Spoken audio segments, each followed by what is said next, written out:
Hello दोस्तों, नमस्कार। एक ऐसा युद्ध जिसने पूरी दुनिया को संकट में डाल दिया है। इस युद्ध को आज 3 महीने पूरे हो चुके हैं। इन 3 महीनों में पूरी दुनिया ने बहुत कुछ खोया है। हम भारतीय आम आदमी भी इससे प्रभावित हुए हैं। हमारी रसोई पर इसका असर पड़ा है। तेल जो सप्लाई चेन होती है वो पूरी तरीके से इससे प्रभावित हुई है। युद्ध है ईरान, दूसरी तरफ है अमेरिका और इजराइल। अमेरिका ने 28 फरवरी के दिन ईरान पर हमला किया था। इसराइल के साथ मिलकर यह हमला किया था और ईरान में बहुत ज्यादा तबाही हुई थी। सोचिए, ईरान के सुप्रीम लीडर जो खामनेई थे, अयतुल्ला खामनेई, उनकी मौत हो जाती है। उनके साथ साथ 40 और बड़े सैन्य अधिकारी मारे जाते हैं। डोनाल्ड ट्रंप इस युद्ध में कूद तो जाते हैं, लेकिन बाहर निकलने का रास्ता उनको अभी तक नहीं मिला है और अभी भी ये युद्ध लड़ा जा रहा है। इस युद्ध के लिए सीज फायर का ऐलान नहीं हुआ है, समझौता नहीं बना है। हॉर्मुज का रास्ता अभी भी बंद है। उस हॉर्मुज के रास्ते से दुनिया भर में जितना भी तेल आता जाता है उसका 20% जो है वो हॉर्मुज के रास्ते पर ही निर्भर था।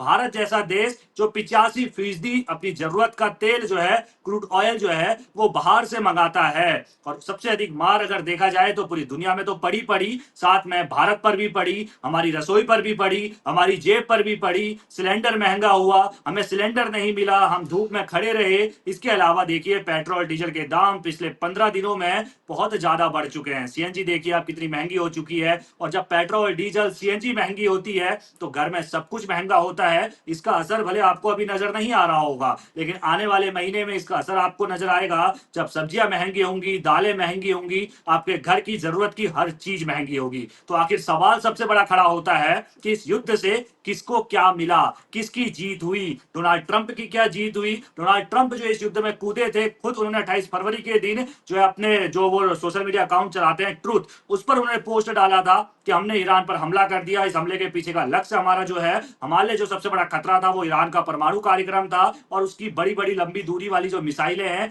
उसको खत्म करना हमारा लक्ष्य था। इसीलिए हमने इस युद्ध में जो है कूद गए हैं, इसराइल के साथ हमने ईरान पर हमला कर दिया है। डोनाल्ड ट्रंप को लगा था कि ये छोटा सा और एक विजयी हमारा जो ये जंग का ऐलान है वो होने वाला है, लेकिन ईरान ने अमेरिका को, डोनाल्ड ट्रंप को घुटने टेकने के लिए मजबूर कर दिया। और जब डोनाल्ड ट्रंप भले घुटना ना टेके हो, लेकिन मनी मन वो पछता तो रहे हैं, क्योंकि वो इस युद्ध से बाहर नहीं निकल पा रहे हैं। और अगर बाहर जाते हैं तो भगोड़ा कहलाते हैं, बाहर नहीं जाते हैं तो पूरी दुनिया की गाली खा रहे हैं। हम भी तो भाई ट्रंप को ही करी आ रहे हैं ना। सटिया गया है, पगला गया इस बुढ़ापे में, पूरी दुनिया को संकट में डाल दिया है। ईरान ने हॉर्मुज का रास्ता बंद कर दिया। ईरान ने सबसे बड़ा हथियार बनाया हॉर्मुज का रास्ता। इसके अलावा खाड़ी देशों पर ताबड़तोड़ हमले हुए, हजारों लोगों ने इस पे जान गंवाई। ईरान के अलावा लेबनान पर भी बड़ी संख्या में लोगों ने अपनी जान गंवाई है, क्योंकि लेबनान हिजबुल्लाह का गढ़ है और ईरान की मदद के लिए हिजबुल्लाह जब आ रहा था तो इसराइल जो है लगातार हिजबुल्लाह को अपना नंबर 1 आतंकी मानता है। हिजबुल्लाह, हमास, यही तो वो आरोप लगाता है कि ईरान इनकी मदद करता है। और कल के दिन इसके पास अगर परमाणु बम आ जाए तो भाई ये तो भाई अमेरिका जी, तो ट्रंप जी तुमको तो खत्म करेगा ही करेगा, साथ में हमको भी खत्म कर देगा। ये इजराइल ने एक डर जो है ट्रंप के मन में बैठा के रखा और ट्रंप जो है तुरंत इजराइल के कहने पर आ गए।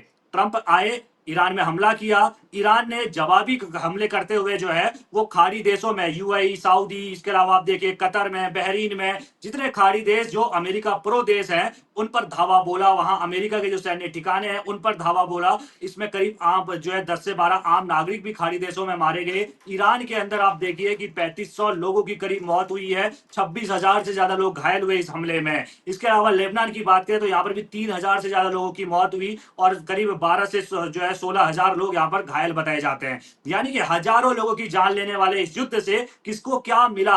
ईरान ने बहुत कुछ खोया, लेबनान ने बहुत कुछ खोया, अमेरिका ने बहुत कुछ खोया। अमेरिका का साथ देने कोई नाटो देश नहीं आए, ना फ्रांस आया, ना ब्रिटेन आया, ना ही कोई, जितने भी नाटो के देश है सब ने मना कर दिया। यहां तक कि स्पेन ने तो अपना एयरबेस इस्तेमाल करने नहीं दिया कि वैसा हम एयरबेस अपना इस्तेमाल नहीं करने देंगे। तो भाई बहुत बड़ा झटका डोनाल्ड ट्रंप को लगा। डोनाल्ड ट्रंप को समझ में आया उसकी औकात क्या है कि नाटो उसके साथ नहीं आया, क्योंकि नाटो कह रहा है कि भाई साहब तुम हमसे पूछ के युद्ध में गए थे, इजराइल से पूछ के गए थे ना, तो इजराइल से पूछ के युद्ध करो ना, हमारे साथ क्या तुमको पड़ी लकड़ी लेनी है? अब जब तुम युद्ध में कूद गए हो, पूरी दुनिया को तुमने संकट में डाल दिया है, जो है महंगाई चरम पर पहुंच चुकी है कि आम आदमी परेशान है। 100 के पार पेट्रोल डीजल जा चुका है, घर में जो सिलेंडर के लिए लोग लाइनों में लगने के लिए मजबूर होना पड़ा है। तो इस युद्ध से किसको क्या मिला, ये सबसे बड़ा सवाल है। सिलेंडर आज भी जो है 25-25 दिन की वेटिंग के बाद आ रहा है। तो भाई इस युद्ध से किसको क्या मिला, ये सबसे बड़ा सवाल है। डोनाल्ड ट्रंप को क्या कुछ मिल गया, विजय डोनाल्ड ट्रंप क्या हो चुके हैं, नहीं हुए हैं। हॉर्मुज का रास्ता अभी भी नहीं खुला है। डोनाल्ड ट्रंप ने एड़ी चोटी का जोर लगा लिया, नाकेबंदी कर ली, लेकिन हॉर्मुज का रास्ता नहीं खोल पाए। पाकिस्तान जो डोनाल्ड ट्रंप का चमचा है, जो कठपुतली है, उससे कहकर सीज फायर कराने के लिए 2-2 बार मीटिंग बुला ली, लेकिन नकारा पाकिस्तान ने सीज फायर नहीं करा पाया। और उसके बाद डोनाल्ड ट्रंप दौड़े दौड़े चीन भी जाकर आ गए कि चीन भैया तुम ही करा दो, तुम हमारे दुश्मन भले हो, लेकिन मैं इस युद्ध में फंस चुका हूं, मुझे निकलना है। इस युद्ध में सबसे अधिक फायदा किसी को हुआ तो वो हुआ चीन को। किसी का सबसे ज्यादा नुकसान हुआ तो वो है ईरान और लेबनान का, और इसके अलावा पूरी दुनिया नुकसान में है। लेकिन चीन और रूस यहां से अपना फायदा कमा कर लेकर चले गए, और ये युद्ध लंबा चलेगा तो यहां पर फिर से रूस और चीन को ही फायदा होने वाला है, क्योंकि रूस अपना तेल पूरी दुनिया में बेचा। डोनाल्ड ट्रंप को मजबूरी में जो है वो ऑर्डर देना पड़ा कि जाकर जो है रूस का तेल खरीद लो। भारत भी खाड़ी देशों से, मैंने बताया 85% जो है हम दूसरे तेल देशों से निर्भर हैं, लेकिन जब खाड़ी देशों से तेल आना बंद हो चुका तो हमको जो है वो अफ्रीका और लैटिन अमेरिका की तरफ जो है रुख करना पड़ा। उसमें नाइजीरिया से हमने तेल मंगाया, वेनेजुएला से हमने तेल मंगाया, और अन्य देशों से, ब्राजील से हमने तेल मंगाया। इस तरफ को हमको शिफ्ट होना पड़ा। रूस से तो हम तेल खरीद ही रहे थे, और ट्रंप ने और छूट दे दी तो हमने रूस से और तेल खरीदा, लेकिन अब ट्रंप ने रूस से तेल खरीदने पर भी रोक लगा दिया, तो भारत में पेट्रोल डीजल के दाम फिर से बढ़ चुके हैं। आज हम जो चर्चा कर रहे हैं वो चर्चा यह है, इस युद्ध से किसको क्या मिला। आप कमेंट में जरूर बताइएगा आपको क्या लगता है, इस युद्ध से किसको क्या मिला। क्या ट्रंप की जीत हो गई, क्योंकि ईरान तो अभी भी कह रहा है कि भाई हम यूरेनियम पर बात नहीं करेंगे, यानी कि परमाणु हथियार बनाने पर बात नहीं करेंगे, क्योंकि हमारे पास सबसे बड़ा हथियार है हॉर्मुज का हथियार। खुलवा लो हॉर्मुज, जाओ जो करना है कर लो, नहीं खोलेंगे हॉर्मुज। अमेरिका सारी ताकत लगा चुका, नहीं खोल पाया तो नहीं खुलेगा जी। अब आओ तो बातचीत करो, सिर्फ बातचीत ही तुम्हारे पास रास्ता है, और बातचीत करोगे तो भाई यूरेनियम पर बातचीत नहीं होगी, यानी कि हमारे परमाणु कार्यक्रम पर बातचीत नहीं होगी। तो फिर सवाल है युद्ध से मिला क्या, ट्रंप को क्या मिल गया, इसराइल को क्या मिल गया। वो तो कह परमाणु बम बनाएंगे जी, बनाओ, जो हमें रोक सको तो रोक लो। फिर क्या होता है, विश्व युद्ध की आहट आती है।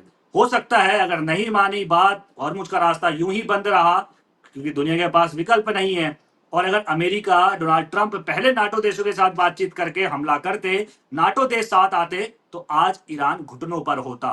मजबूरी होती ईरान की, हॉर्मुज का रास्ता भी खुला होता। लेकिन आज अमेरिका के साथ कोई नाटो देश नहीं है, तो इस युद्ध से किसको क्या मिला। कमेंट में अपनी राय जरूर रखिएगा। नमस्कार।